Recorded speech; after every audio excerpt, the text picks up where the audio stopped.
Hello, everybody, and welcome to Tavern Talks. I'm your wonderful host and tavern keeper for the evening. It seems tonight we're going to shift things a little bit. And the reason we're going to do that is because Andrea and Donnie created amazing characters for a convention that's coming up next week called Genghiscon. And I don't know about you, but both of the characters have amazing backstories, it sounds, and they're built based off of their portraits. So the first thing I want to do is kind of hear each one of them how they came up with these characters. So whoever would like to go first is welcome to. Oh, I guess that's me. Well, there was no way that I was not going to get away with not being a commander or something. There you go. No, but honestly, it was more of a, one of my favorite characters that I feel like I never got to play was this foppish person who was lording over everybody in sort of a way that it was just annoying to everybody. I played this character in one session way back in the 90s, and he would wear a cape, and he would always toss his cape to the side before he spoke or before he started a conversation, and not sort of puff his chest out or anything like that, but just like flourish it back and let everybody know, hello, I'm Swan. And it didn't take very long for that character to get killed by the ranger's son in town, because the DM that I was playing with, he wasn't having it. He's like, make a new character. This dude just kills you. And I was like, I put so much creative effort into this, and everybody at the table looked around at me and said, no, you didn't really put too much creative. So I wanted that character to live on forever, just to annoy my friends. And yeah, that's accurate. That's accurate. That's accurate. That's great. Yeah, that's accurate. So how does Donald's character connect to Andrea's character? How's this whole? And we are actually spouses in real life. Also, I know, shocker, but so our characters are as well. And my character is more of a high mage and in charge of defense. Ooh. Yeah, and so she is. My characters never fall too far from me in some way, shape, or form. I drive the boat. I defend it, and because you drove it the wrong way. Right. Right. Yeah. So basically that sort of thing. But she's like kind of the penultimate mama bear, and has the skills to back it up. And so yeah, she's in charge of a bunch of stuff, but the basis for her is the absolute mama bear with inspiration from me having been an assistant principal in a previous life. So Oh wow. yeah, my job before running Genghiscon, I was an assistant principal of a high school in Denver. So there it is. You definitely have that whole assistant principal vibe going on.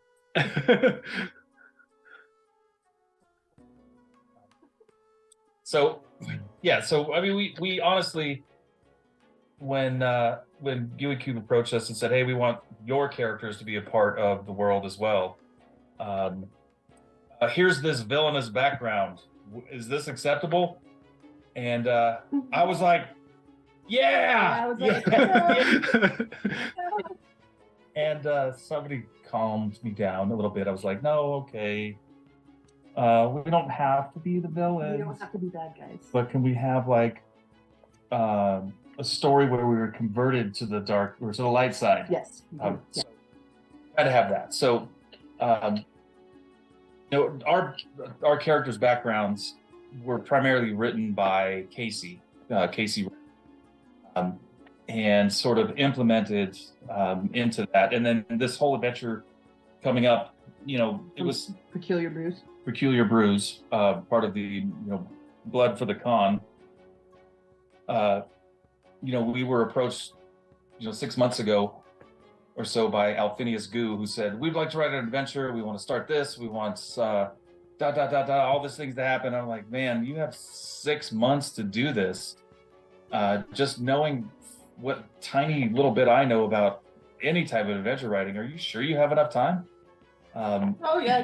Oh we're yeah, fine. we're fine. We're good. So, I'm not going to say I haven't heard that before. Yeah. You know, with production delays and labor shortages, and it's only the pair of dudes that are writing the adventure. It's going to be a process for sure. And then But it's ready. Yeah, it's ready. This Peculiar Brews is ready to run. No, Blood for the Con is ready to run. Peculiar Brews is the umbrella that Blood for the Con goes Strike over. that, reverse it. No, you strike that and reverse it. I'm reverse. Peculiar Brews. Anybody out there know? So Does as far as we from the know, crowd as know? far as I know from the world of Goo, is that Peculiar Brews is going to be ran at the con, and Blood for the Con is the overarching that's going to kind of like give glimpse to from Peculiar Brews. So yeah, so that'll be like the prequel to Blood it. for the Con is what they're running. Blood for the Con is the adventure that is running at Genghis, and that's the one that they're kickstarting to do Peculiar Brews. That he explained all of that in there. Good morning, Zayafe. Yeah, I do have to do a shout out to one of the people that are in the chat right now. Sure. Joe Vlček is in the crowd. We're happy to see Joe. Welcome, he Joe. Was the guy. He did our layout and our logo for our questionable quest line of products. I don't know if you've ever run a questionable quests or seen it. I'm not going to do a plug for it right now. Just want to let you know that You just did. the dude who was instrumental in making it happen is definitely in the room. So we'd love to have him here. Joe.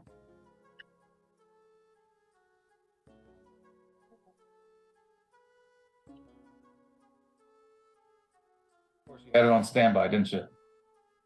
It's like I just jump off the, hit the library, and there we go, right here. Got it. Well done. Well done. Minus the Thank green you. screen that's evil. And I'll be bringing this back to Genghis this year because I'm missing a couple signatures. Derek will be here this year. Yeah, no, I'm excited to see him again. We've communicated throughout most of the year. Just got done working on a project with him and a bunch of other amazing creators Nice. for Multiverse of the Mansion of Multiverse. Mm-hmm. So I was lucky enough to do some character creation for that, and it's a strange world, the world of third-party adventure writing, because it's very sporadic and it pops up out of nowhere, and then people are like, hey, we want help writing, and I was like, okay. But it's collaborative, which I think is really amazing, that we continue to see that throughout this, and it's not just one person writing anymore, but tons of people writing, and then they bring all their ideas together, and then look at what we come up with. So what I'll do, so a little bit more of a background. So what is the major, without spoiling anything, because we know people might watch this that'll be at Genghiscon this year, and that'll be playing, but what is the major role that your two characters are playing in the story? The super condensed Cliff Notes version is that we are hiring people to help us take care of the problem. We have the questions above our head. Yeah, we're the yellow the little question. quest bubble above your head. All right, cool. Yeah. That sounds like a lot of fun. And for anybody that's not seen a GUI Cube module before, it's going to come with the artwork. It's going to come with the maps. It's going to come with a breakdown of both the adventure and something for the GM. And this is just kind of the structure that every adventure is built on in GUI Cube, which is very neat because it gives everyone something. Players get the adventure, GMs get something that they can toss their own creativity with, and the prep time cuts down tremendously because all the NPCs are given to you, all the scenes are given to you, and I know personally I will be looking forward to finding a way to get my own copy of this product, so I'm excited. So Let's see here. So the truth, I'm sorry, it's confusing. Peculiar Brews is the prequel adventure to Blood of the Con module. Peculiar Brews will be running at Genghis, and Blood for the Con is the adventure that you can buy through the Kickstarter. Thank you. Yep. Thanks, Casey. Always wonderful to have GUI friends here. Thanks, Casey, for coming in. So Wait. We have to say his name, right? Con. So I know him as Torlak. I don't know him as Anlasuk. I don't know. I don't know how to pronounce that. I just know him as Casey. I think is it anal suck? I say that right? Nice. Sword overhead. Oh, well done, the con. Do you know the story of the Con of the Con? I do not. So This is one of my favorite things. So I'm going to tell a story, even though it's her fabulous idea. So she thought that we should find a way to honor people who give back to the gaming community, who support gaming day in, day out. It's their diehard passion. And the way that she figured to honor them was to call her blacksmith friend and say, hey, I need you to craft me a sword. I need you to throw your hammer to steel and make this thing for me, because I am going to engrave the names of every con of our convention so that they can be memorialized on this piece of metal into eternity, for however long the metal's going to last. So, and as soon as she came up with the idea, and I was like, oh, this is great. This is like the Stanley Cup of nerds. I mean, this is the one thing that everybody wants to be. And so I said, let's make some rules around it. So, we run the convention, so we're just going to pick the first one. And that was, Joe Thomas. The dude is a diehard gamer. He's an iron butt GM. He runs every session. Rule number one is be an awesome human. Oh, be an awesome human. That's the first rule. First rule is you have to be an awesome human. And so we picked that first guy. And so every convention, going forward, we're going to let the cons pick that person, because they're in touch with the gaming community. They're in touch with gaming. They know who those people are.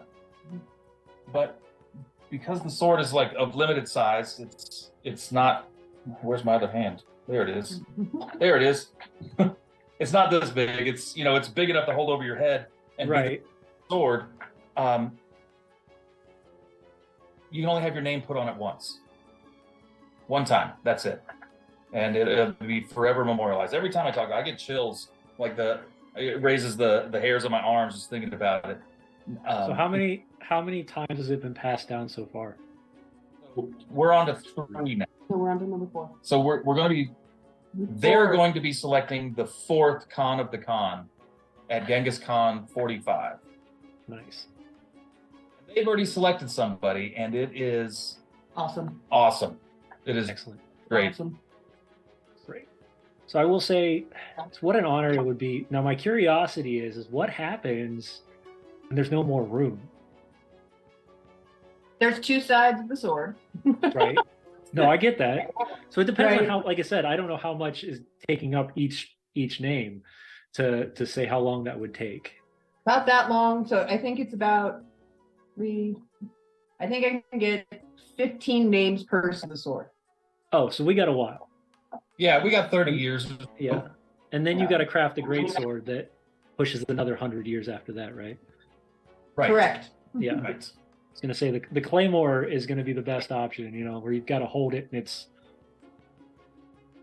trying to hold it with 2 hands is still difficult. Sword space. Oh, that would be great if anybody out there wants to bandit their own idea and make the con's assassin. They could do a little stiletto dagger. That would be great.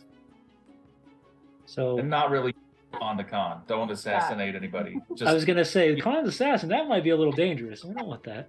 Right. So we don't really want people to hurt anybody. We're just thinking maybe we could do this for the people that run the bandit games who don't put them on the schedule, the people that run the after hours games or the games or the, hey, let's go sit down in the hallway and play this over here. That'd be cool. The secret games, the ones that people just kind of put together real fast and scatter. Yeah.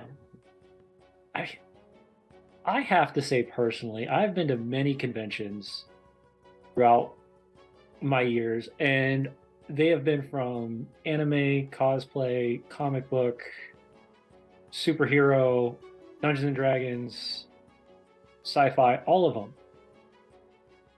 There is something about Genghiscon that was just so home feeling that I was blown away.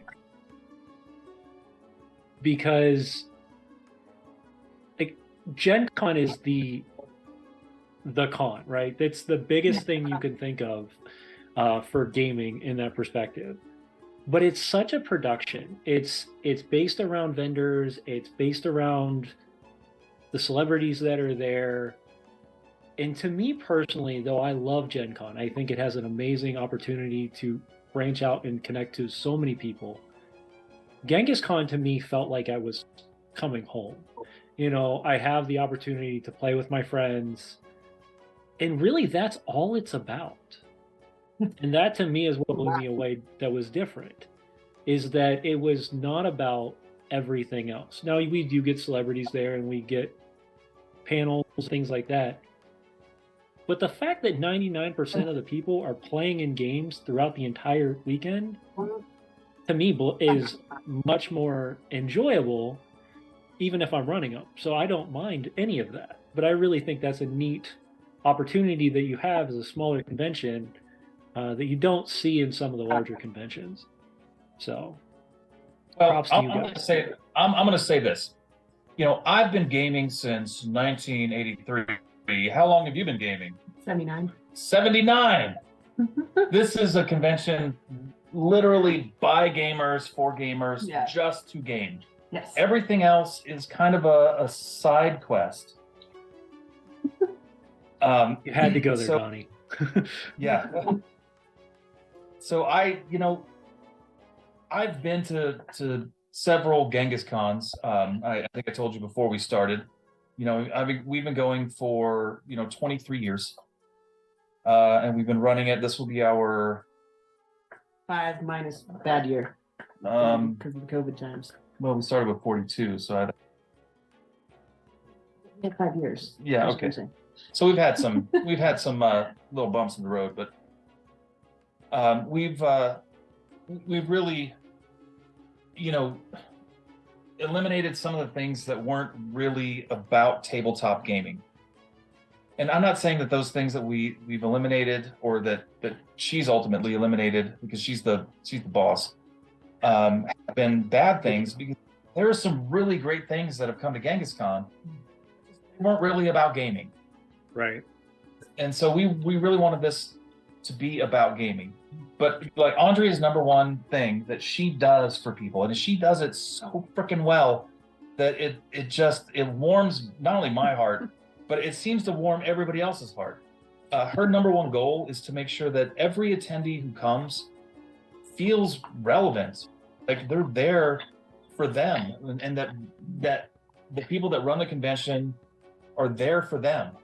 And so when you see somebody in a red shirt, and they come up and ask you, like, hey, man, you look bored. Let me get you into a game. When we bring our group of people together, for our pre-convention meetings and our staff dinner right before the convention, we're having one this Saturday.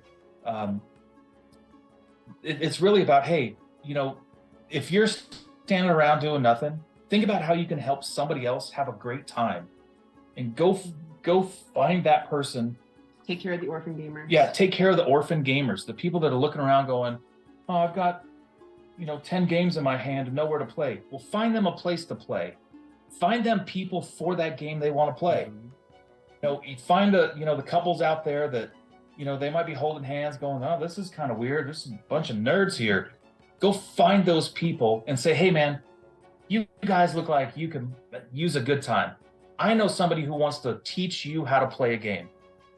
Come with me, give me 30 minutes of your time, sit down, and they'll teach them how to play a game. It is just so great, because so contagious when you do that with people, that Kindness is when contagious. folks like yourself come from elsewhere, that are not local to Colorado, come here, and you come and you go like, this is the most nicest bunch of people I've ever met. Who are these people?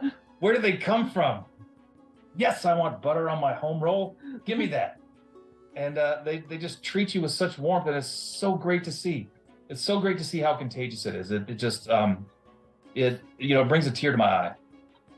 Yeah, no, it's like I said, last year was my first year at the con, and I immediately, as soon as I got home, I was like, okay, I've now got 2 conventions that I have to go to every single year. I've got Gen Con because I don't want to miss it, and there's always so much craziness going on there. And I've got Genghis. So when I go to Gen Con, I've been running this stream now 3 years. And most of my focus is to network and connect to people that are building games and creating and things like that. When I go to Genghis, nope, I take off that banner and I game. I run my, and this year it's even better because I told Gooey Cube, I was like, you know what? I'm running 3 games. I was like, that's it. It's all in one. I was like, I bought the ticket myself. I don't need the ticket. Now they're amazing company. They're reimbursing me for certain things. That's outside of this conversation. But my goal is the game. My goal is to, as soon as my games are over, who am I that I don't get to see more than once a year, able to slot into? Now, mind you, personally, I have not bought anything in games yet because my goal is to try something new that's just out there. So I'm going to do what I did last year. I'm not going to pick a game until I get there, and then I'll log online and go, okay, I've got a couple hours. This one's open. Let's try that. And I'll go sit down and I'll sit and play my game. And I think that is just the fact that you could do that, where places like Gen Con, Dragon Con, those larger, they're booked out weeks in advance on everything. And you're like, well, I'm just going to sit around and twiddle my thumbs and go watch a panel. No, Yep. Not a Genghis. So, yeah. Well, we did bring back panels. Yeah, I saw that. Couple. Not a ton. Not a ton. I felt that was really important for people to connect that way, and just having special guests. We have Jeff Richards from Chaosium, who is the game developer for RuneQuest.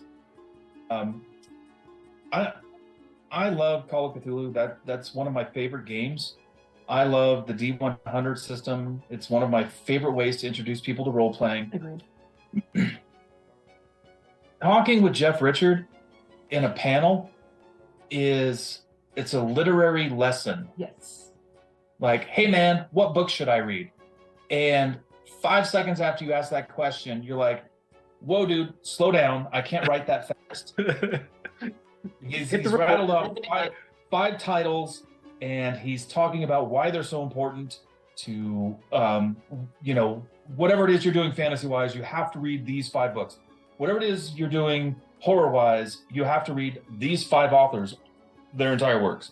Yeah. And he's just going off, and like several people were like holding their hands up, and Jeff's like, can you just, I held my hand up so you could slow down, so everyone else had a chance to write this down. And it was so great.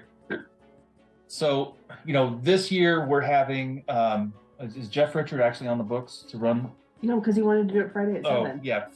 Jeff Richard wanted to run his thing at Friday at 7, and that's not good for everyone's in a game that day. That's not going to work. Right. No. The other option would be Thursday at 9 a.m. and nobody's there. So we are like packed, and as I was saying, we are oversold for what the hallways can handle. The rooms can handle it just fine. The hallways, incredibly overstuffed. It's going to be one of those things where it's going to feel like the middle of the aisles at Gen Con in the vendor hall. Maybe. Where people ankle to ankle touching stuff. Getting her bump. She's dealing with a puppy. That's fine. Puppy's chewing on a certain thing. No. It's just making noise. That's all good. But yeah, no, that's that's exciting though, because that means that there's going to be a ton of people there, but then when it's time to sit down and play a game, there's still enough room and people are still slotting into those slots, and it's like the best of both worlds at that point. So and it's 24-hour convention, so yeah. I mean, nobody's going to come in and tell you can't play games. Yeah. I have no doubt that people will be doing pickup games starting at 11:30 p.m. No doubt whatsoever that that's going to be happening. Or to watch it. So I tried with the. No, I probably won't, because like I said, I have to run a game every day, but I will most likely be playing late into the hours as much as I can. I'm just really excited. Like, I know we were going to talk about characters and we were going to talk about, but man, I'm super excited to just be there and hang out with everybody. And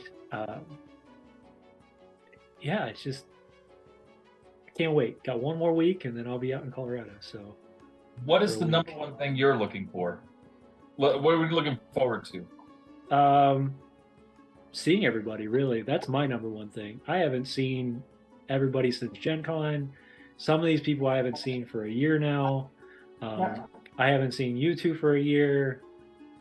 And I have to admit, like, I talked to Donnie right before Genghiscon last year, and we were chatting, and then I got there and I was talking to so many people, and I was like, oh no, I missed the conversation that we were supposed to have and the drink we were supposed to have. So that's on my list still. I've got it planned. And I'm not running anything on Thursday. So other than the game show, which I most likely will be helping with somehow, I'll be looking for you to get that drink. So, well, Analyst Salk, who from the chat is going to be presenting the Con of the Con award to the next con. So that's on Thursday. Oh, so they're presenting it on Thursday this year? Thursday night. Yep. Thursday night. Okay. The game show. During after. I'm not sure which. Yeah, I'm not sure the timing. Maybe Casey can let us know, or maybe Mandy. I'm sure Mandy's on. She's on all the streams, right? All the time. Let's see. I wonder if Mandy is on. She pops in. Users in chat. I don't see Mandy in here tonight. Well, I'll get on her later. Plan is halftime of the game show. Yep. Thank you, Con. We figured. We're pretty close and fast with the scheduling of that stuff. Yeah. Obviously, Alphinius is going to dictate when we have the opportunity to do that sort of thing. If he's interesting, we do not want to interrupt him at all. No. Yep, I can completely understand why. And for everybody that watches this both now and in the future, if you watch it before next week, that game show will be streamed online as well. So if you can't get a chance to come out to Colorado, shame on you. But if you can't, pop up on Twitch on the Gooey Cubes channel, and you'll be able to watch the game show from there. And win prizes. And win a ton of prizes. One thing that they do amazing is they put on a great show and they give a ton of stuff away. Yep. So, but yeah, plan is the operative word. Yep. Are you bringing your streaming gear to Colorado? I'm not, no. So we are on Sunday morning, our fireside chat with Luke Gygax. I don't know if you know who he is. He's kind of famous. Yeah. I think I've met him once or twice. And, I think I heard that name. And this other gentleman, his name is Bruce Cordell. He wrote a ton of second edition D&D stuff, a ton of third edition D&D stuff.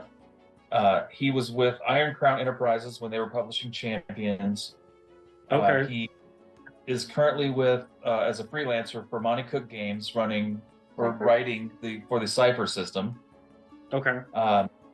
So Numenera. I'm excited because he wrote one of my favorite third edition adventures. Which was Forge of Fury? No, Sunless Citadel. Sunless Citadel. The That only was reason. somebody's first third edition module. Yep. So Monty Cook wrote third edition. Bruce Cordell wrote the Adventures. These guys have Okay. been buddies in college. Bruce Cordell, he went to CU Boulder, University of Colorado Boulder. Hmm. So he met all of his friends here going to college, and they wrote a ton of D&D stuff and Champion stuff. And these guys have been in it to win it for a long time. And our Sunday fireside chat with both Bruce and Luke, we're going to live stream that on our Genghiscon Colorado Twitch. It'll probably be our very first stream. Probably. Our best man, Cole White Cotton, will be behind the camera. So we'll give him a round of applause. Like we're going to take a little 5-second break here to recognize Eric, our tech dude. Well done, Eric. He is the magic behind the scenes for all of our shows. Eric was originally a character playing on our Affordables game, and then Sunday nights got a little rough, and instead he decided to hop behind the scenes and help with all that. Now, it's crazy because I tell him all the time, I was like, you realize that you do just as much work, you just don't get the public eye, and if not more, because he takes care of all the sounds, all the videos, everything. And I just sit here and talk. It's great. I love it. So that's the best part. Right? You get to look good because other people are doing that hard work behind you. So that's right. I like Without Eric, it wouldn't look good. People behind the machinery, those are the people that make everything work, and it's really great to. Nope. So we're gonna live stream that. So I was figuring if you were going to bring your stuff out there, that maybe you could just flip the switch on the camera and just let it roll. But otherwise, you could just, if you want to partner with us and make it one of your suggested things. I can I'll definitely toss it up there, and we'll be doing, hopefully if I have time, which Genghis is a little rough on that for me because I'm always running around seeing people and everything. I mean, I try to do at least a couple live streams on Instagram just to show off Genghis and tables and all that fun stuff. But we'll see. Last time I promised this, I did one, and and then people were like, "That's it?" And I was like, "Yeah, I got busy." I did. Yeah. I got the one in I needed. That's all I planned on. And I'm gonna try to do more of those as we continue to grow. So what you're saying is you get busy talking to 100 people an hour. Yes. Yeah. I would love to know what that's like. Probably pretty easy for you. I would say 100 people an hour is probably a lot less than you deal with. So, and I know you've got a giant team that I got to meet most of them while I was out there last year too. And like you said, couldn't do that. Each one of them works extremely hard at the convention. They do. So they work hard before the convention and after the convention. They're doing things behind the scenes. They, are keeping me sane as I'm planning right now. They, help load U-Hauls before the convention and unload all of them and packing swag bags and handing me Gatorades to make sure, because they know that I'm just running around. Yeah, yep. Running around. Yeah, I could not. Genghis would not be Genghis without the team of amazing people. That I think every single one of them work from 8 a.m. to 4 a.m. Yeah. They let me take naps. Yeah. Like, and let you take naps while everybody else is running around. She gets naps. Get naps. Yep. I get a half-hour nap. I watched all of them run around like crazy last year, and just the supportiveness of each and every one of them to gamers on all aspects. As you said, they're the ones looking out for the orphan gamers, the ones that look lost, or the ones that are just kind of wandering around, and slotting them into a game. I actually got to play with, I'm not going to remember the name because I met so many people. James Ward, I think it is. James Worm. Worm. So met him last year. We were running in one of Corey, who used to be our co-host for Tavern Talks. We were running in his new Kickstarter game that he ran, or that he just kickstarted this year. And it's a feudal Japan historic fantasy, which was very cool. Corey Papastapolis. Yep, Papastopoulos. Papadopoulos. Yeah, no, Corey is an incredible human being who does so much for so many different people. And like I said, got a chance to sit there and run, play in the game that he wrote, which was really awesome. And for people who don't know who Corey is, Corey was also our secondary GM. Actually, he was the lead GM for last year's Plots in Darkenhaven on our stream. So he did most of the writing for that. This right next to me. He did more than I did this last year. And he put it all together. So all I did was run it if I had to run it. Otherwise, he was running the games and writing the games. So shouts out to Corey once again. Well, one more shout out to Corey is Casey, is he on the list? Aha! We'll see. Oh no, I'm not shocked. If he's on the list for the con, I'm not in any way, shape, or form shocked. He's on the list. I can almost confirm that for you. Well, we don't pick, so they pick. Right. So they pick. We just say, I schedule everything. If when they throw out the list of names, like this last time was so perfect, it was exactly as we wanted it to be. They're like, hey, X, Y, Z, these are the people. Is anybody stricken from the list? And we go over it and we say, well, hey, here's some information about these people. You make the decision. And they did. They absolutely did, and it's great. So excellent. It's a Con's Choice Award. Yep. Con says he's sworn to secrecy. Sworn to secrecy. Good man. True story. So are you, by the way. Yeah. What? Sworn to secrecy. Oh, I'm sworn to secrecy. Corey is on the list. Yeah. So I will say, Corey's on the you list. sound much like me. You like to. You're the one that wants to share all the news. Now my team yells at me every single week, and they're like, "You told people this stuff we aren't supposed to tell people yet." And I was like, "Oops, my bad." And then I fix it, or I don't, and keep moving. So, yeah. So for people watching, what is it? I know this is a big question, and it's kind of the large question that everybody is curious about. What does it take to run a convention? Ooh, to not go crazy, I have to say truly that you have to love the why you're doing it. So I'm going to just say that to start. I love bringing people together. Like you were saying, you only get to see some of your friends once a year, and it's at a convention, and you get to try new games. And like, oh man, like I love everything about conventions, right? And so you have to love that, or you won't do it. Truly.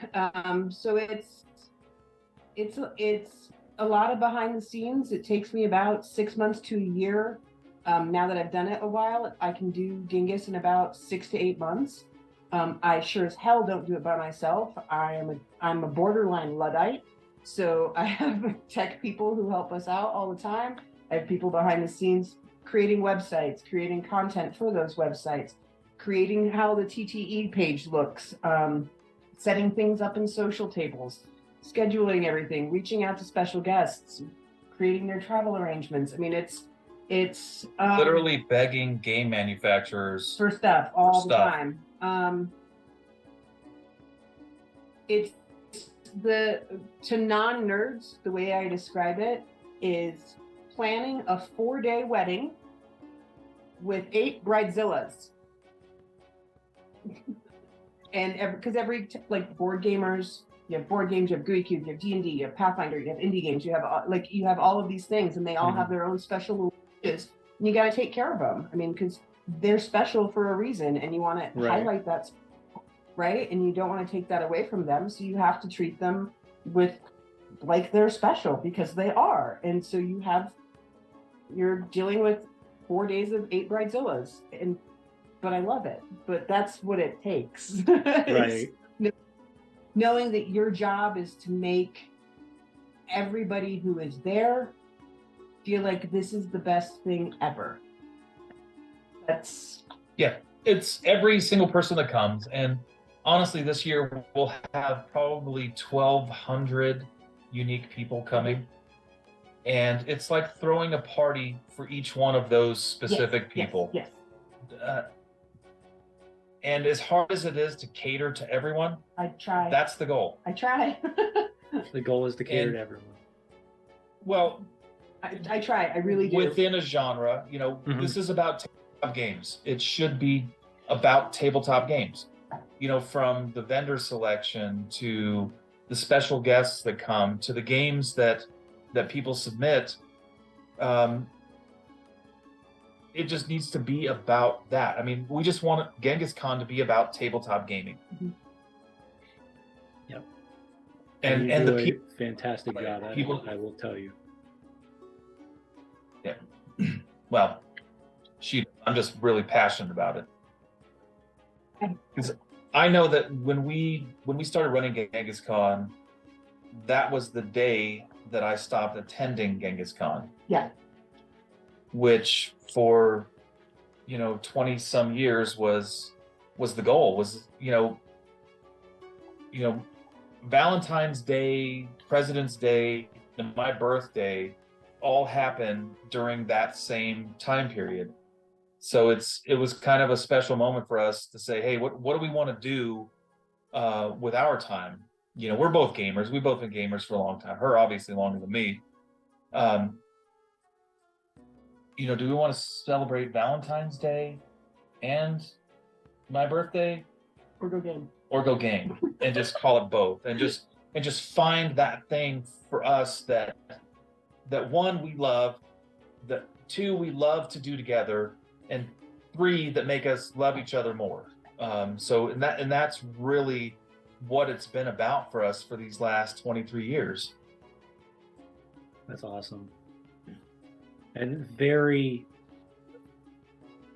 very commendable on the fact that there was so much built, not only on each convention, but the thought process behind your why.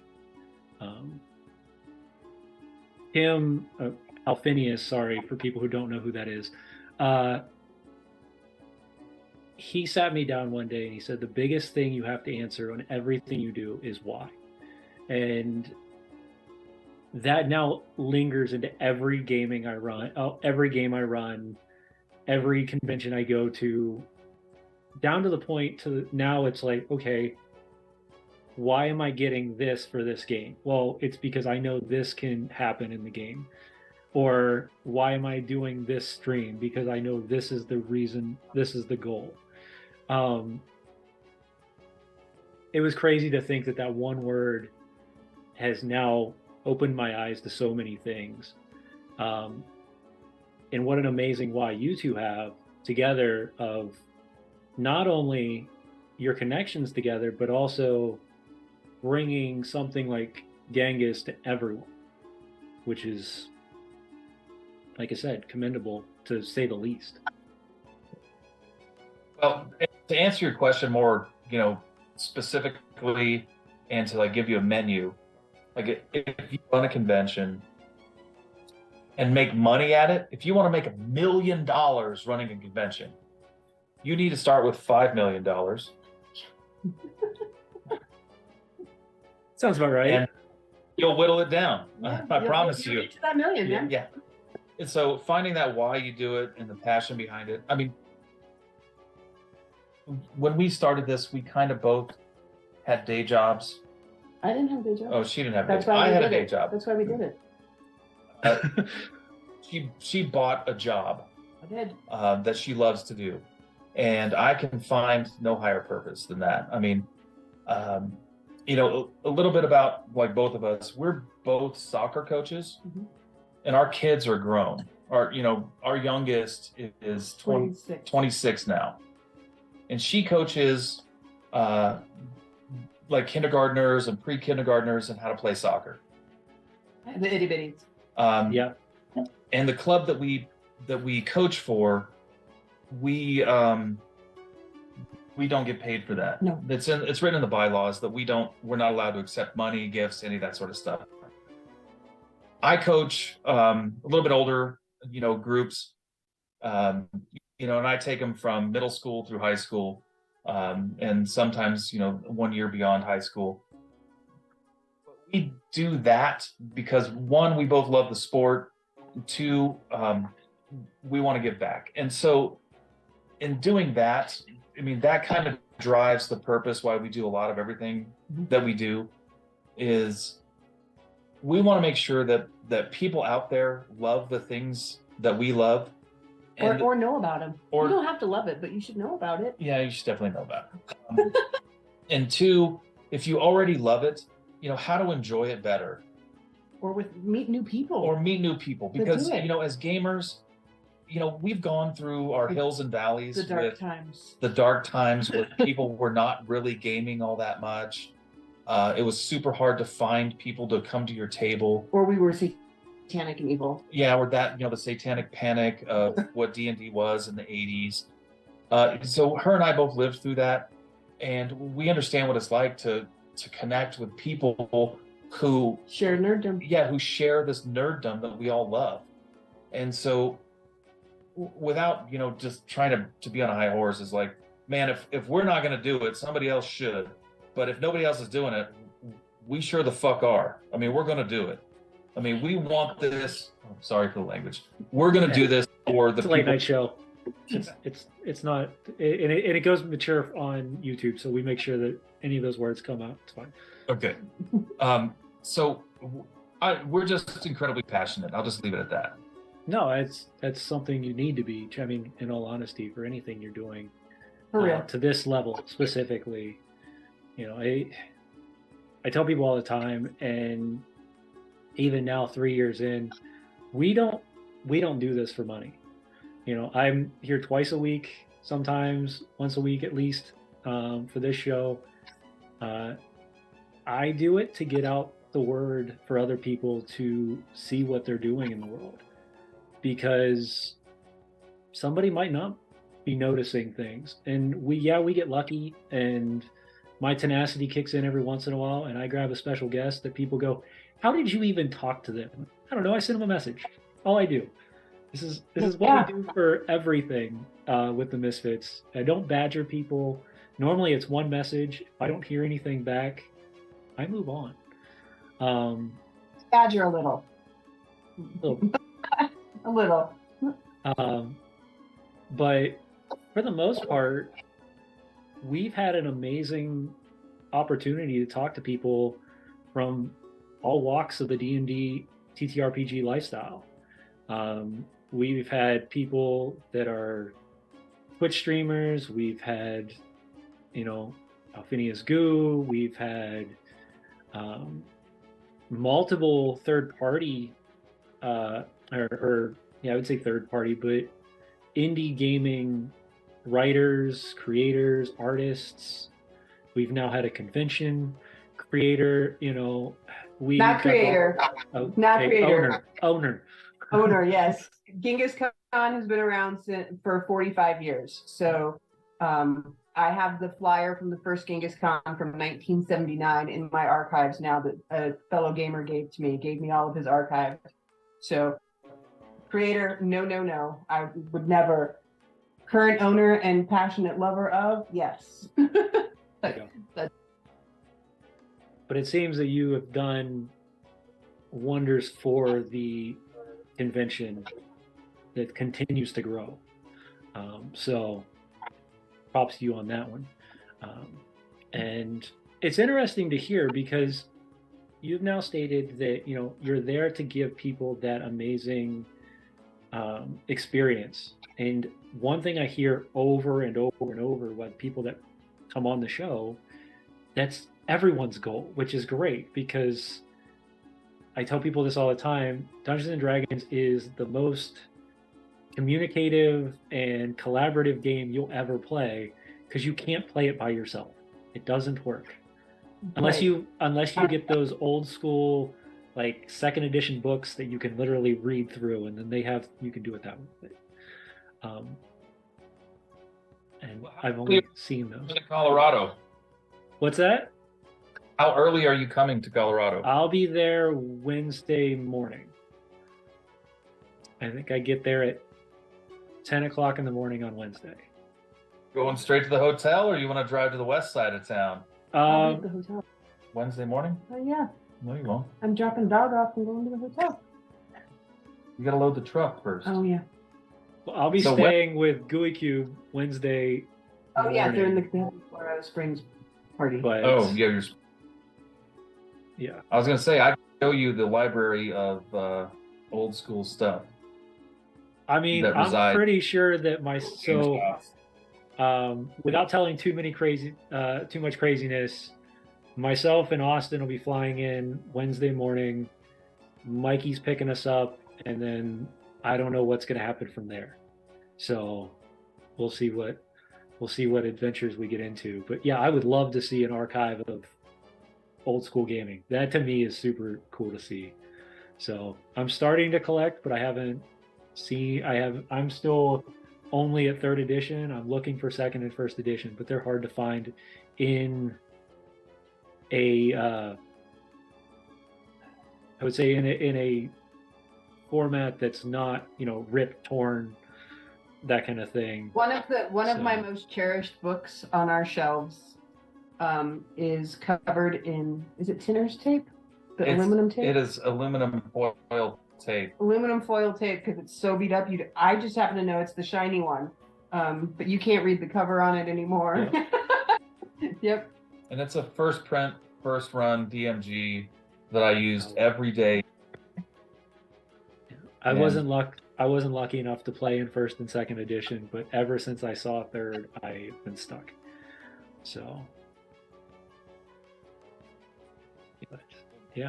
My father was a gamer, and he introduced me to it very early on.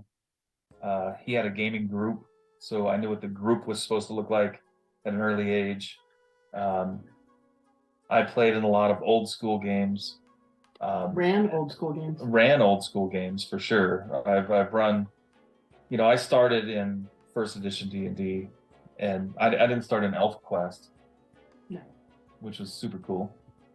But I was around it a lot. I just wasn't really allowed to game. I wasn't allowed to game until I had read the entire book. My dad was one of those guys. He's like, if you want to play, you got to read this whole book. And so I read the 1st edition Player's Handbook cover to cover. It said, I'm ready. There you go. And I think if I told any of my players to do that, I would not have players. Currently, I would agree. No, yeah. I totally agree. Ask them to read the rules to any game you want to play. Yeah.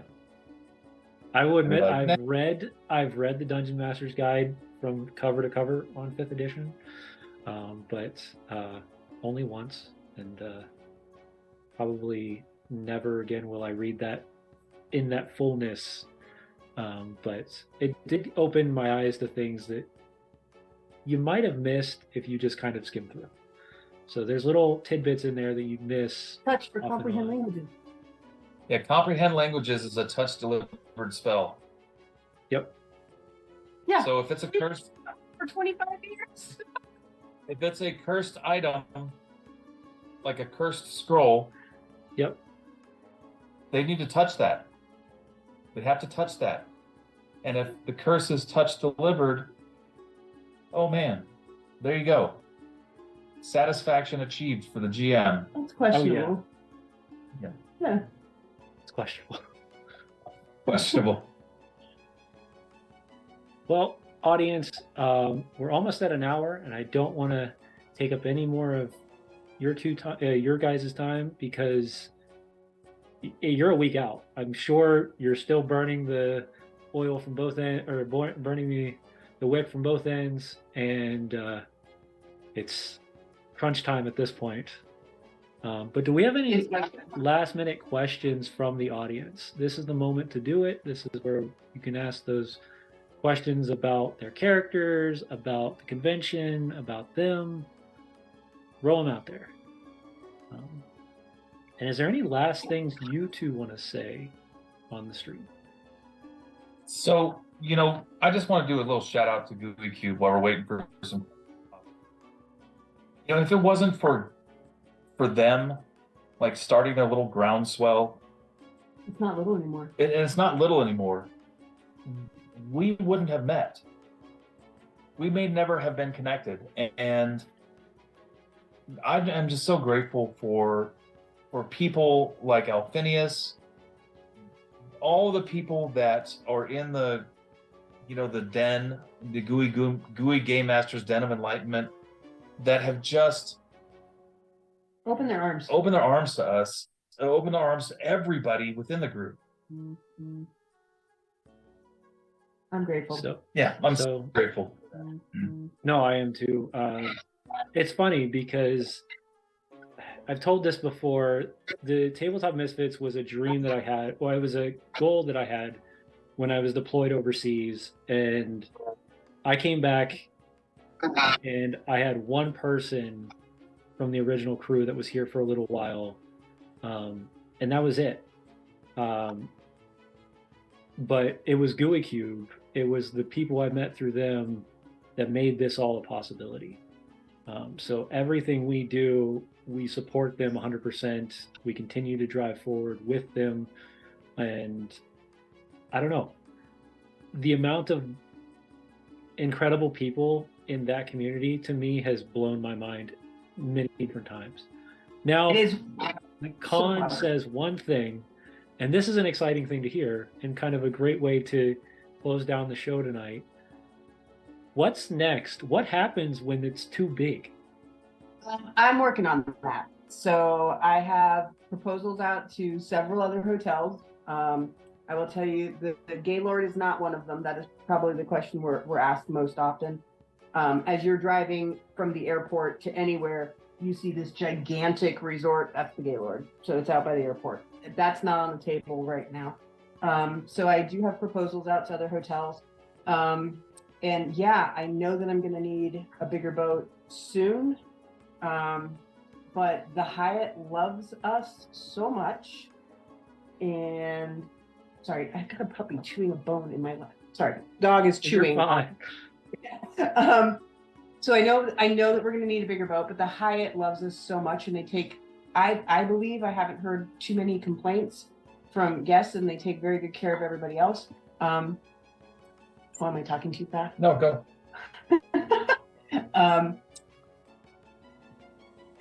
I'm working on it. So there might be a partner hotel with the Hyatt. I think it's across the street. That's one option that we're considering. I don't love that, but yeah, we're working on it. We're working on it. But Tacticon will start taking over that same hotel. That's the plan. Is as Tacticon grows to the size of Genghis, it will be at the same hotel.